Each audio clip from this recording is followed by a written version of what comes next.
Oh! And that was the exact situation that we were talking about.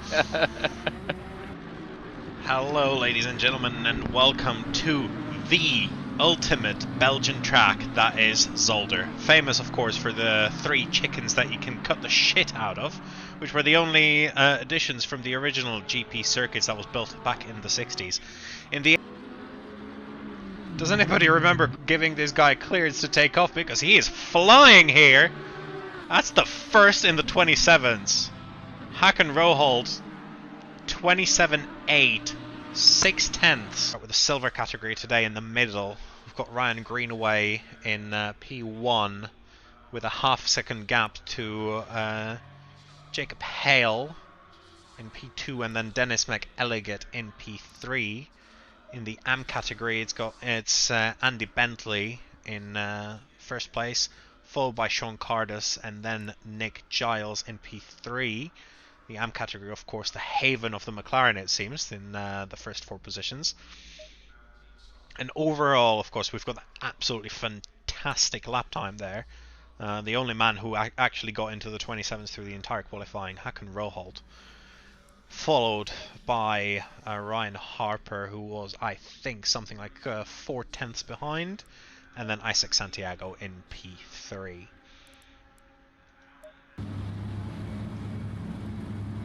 And it's green light, and away we go for 55 minutes at Zolder. Hakan Roholt managing to keep lead of the race. A little bit of contact there. Gabe Holker going off the track. Nobody else collected in the incident. A little bit of carnage there at the back for the silvers and the bronzes. John Collins, James Brown and Dean Hyde there in a little bit of a tussle. Hakan Roholt still keeping the lead. Closely followed there by Ryan Harper. There's been a big incident here.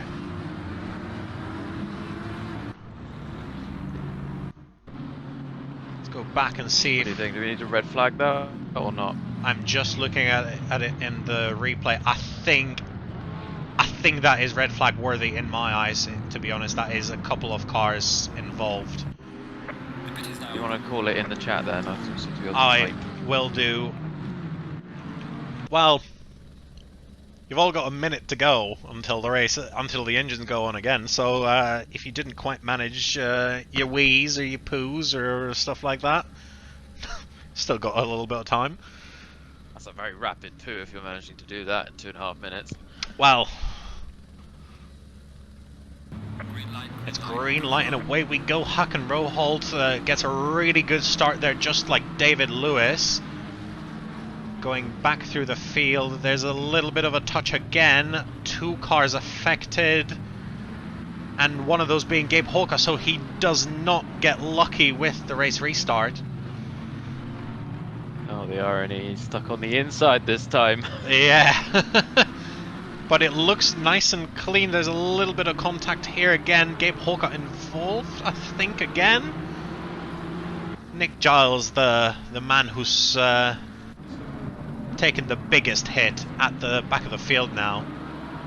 But I think we can comfortably continue racing here. Ryan Harper manages to get past Hakan Roholt somewhere.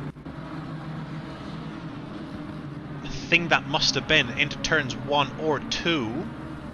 It's a shame that I didn't manage to actually see that, but we've got Ryan Harper in the lead of the race.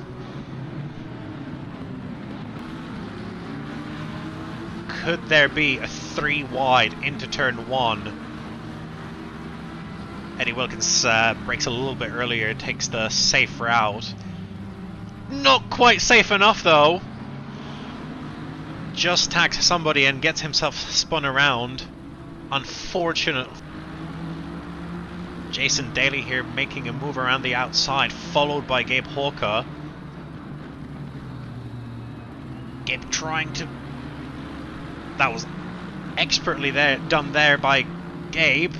Just gets that position past. Seems that way. Gabe Holka, meanwhile, making his way past some more, for him, slower traffic. Oh, that was a very nearly ended in disaster there for Ben Goymer just ahead. One. Ooh.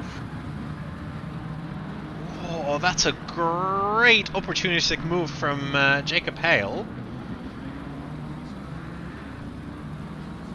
Taking advantage there of, I think it was Ben Goymer's mistake. Ryan Greenaway glued to the back of Andy Bentley's McLaren. Going for... Always be a bit tight coming into this corner. Yes! That's a great move there, really late on the brakes from Ryan Greenaway.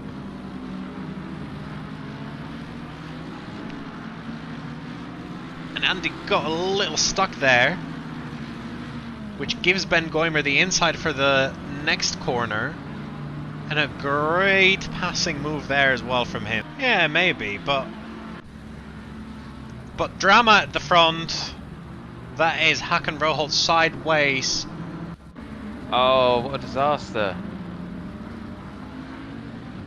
He hits the second turn in that chicane and it sends him right.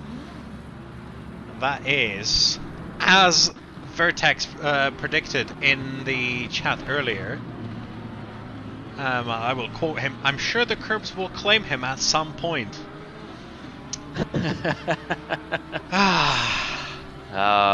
To like a late pit, but maybe, you know, maybe he's been listening to us. This is a couple of really brave moves here between Team Street and Gabe Holka in the just before the chicane.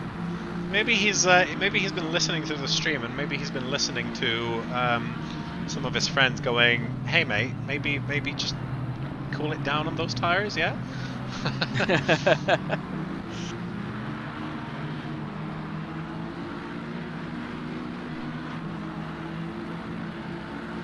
I'm really curious where, you know, our early pitters like Cormac Quinn, Gabe Hawker, and McTartan. Where is McTartan gone? Oh, there he is. He's in 22nd. Let's see where they end up. Yeah, after the pit stops are done, the timing board is all kinds of a mess right now because half the people are in the pits, half the people aren't. Flag popped out there for him, but he's absolutely fine. Who isn't fine though is Stephen Kral, and that looks like another victim of the chicanes, and he's a victim of the first chicane. Sorry, the first curb of the first chicane. So we've got the first curb claiming a victim in Stephen Kral, and the second curb claiming Hakan Roholt. Behind me as they go, "Oh, I don't need to brake for the pit entry." Not yet, at least. There's Ryan Harper trying to make the move on the outside of that corner. That is not a place that you would normally see an overtake, but Ryan Harper makes the move and he makes it stick. Oh! And that was the exact situation that we were talking about. Pit. Yeah, but at the same time, you then look at Cormac Quinn, who is in 17th, so... Yeah, I'm not 100% sure what hit. Great exit from the first chicane, making the move. Yeah, really good exit there, making the move stick on the inside of this corner, running on the run up to the second chicane.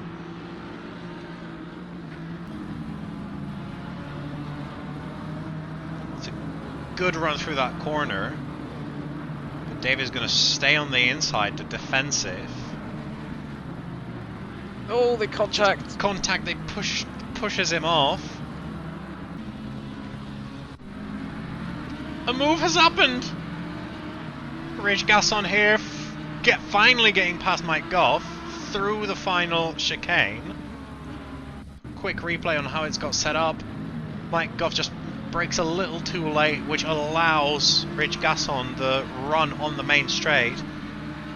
Please.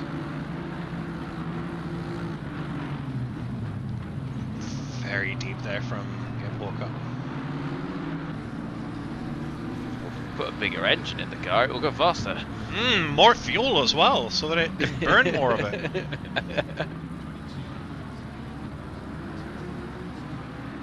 Oh, there's Driver safety. could be a move. No, the Bentley just a little too fast. Oh, but Gabe's going for Gabe's going for it. And then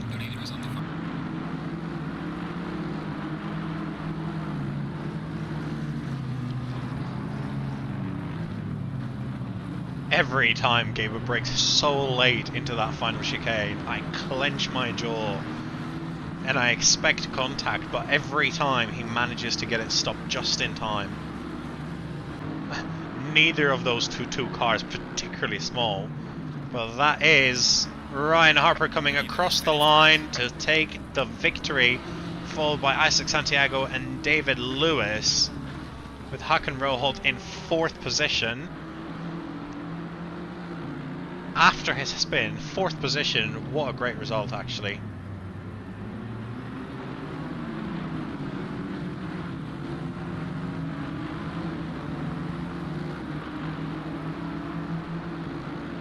Can they make anything happen here? Unless there's a big mistake from either of them. Gabe really taking the aggressive line, but not quite.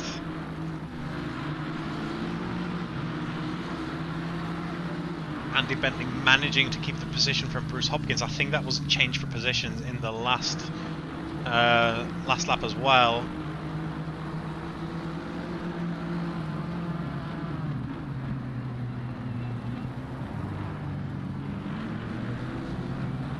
So Rory Kilby just on the back of Sean Cardas, doesn't quite manage to make the move. Sorry, that was James Brown on the back of Rory Kilby. And that it has been 55 minutes of Zolder with unfortunately very few overtakes, but some good on-track action, and nevertheless not a place that you would normally see an overtake, but Ryan Harper makes the move and he makes it stick. Oh! And that was the exact situation that we were talking about.